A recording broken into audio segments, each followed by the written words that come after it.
For my real world example of computer science, I chose unlocking an iPhone with a passcode to be something that we use every day, and it's something that's related to computer programming that I thought would be fun to do.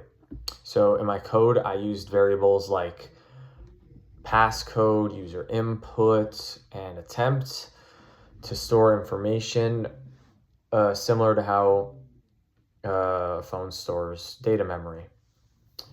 I also used a Boolean called unlocked, which keeps track of whether the phone is locked or unlocked.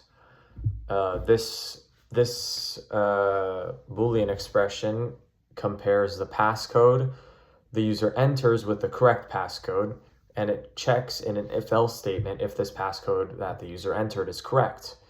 If the password the user entered is correct, then a message will pop up saying phone unlocked or something like that. And if the message is incorrect, it will add an attempt to an attempt counter, and it'll give you a message saying password's wrong. So my whole code is under a function called unlock phone, which represents almost the entire unlocking process of how a phone works. So let's say you have your phone here and you type in like the wrong password. It just says wrong password. And in my code here, so I have a couple variables. So we have passcode, which in this case I just did 1, 2, 3, 4 for my code. We have user input, which we have to take the user's input, and we have attempts. And then we also have a Boolean, which is equal to false at the start of the code. So the whole code is in a while loop, and so you can see it right here under the variables. It says while attempts less than 3 and the unlocked is equal to false, then it'll just keep running over and over and over again.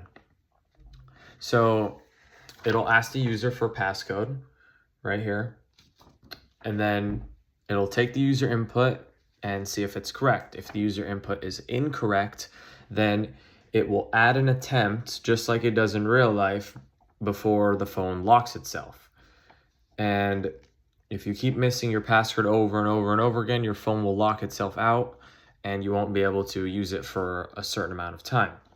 But if you get the code correct, it says password correct and phone unlocked, and the code will just stop there because the loop is over.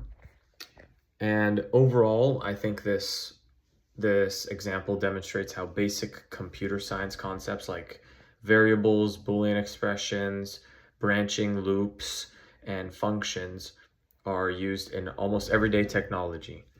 Thank you for watching.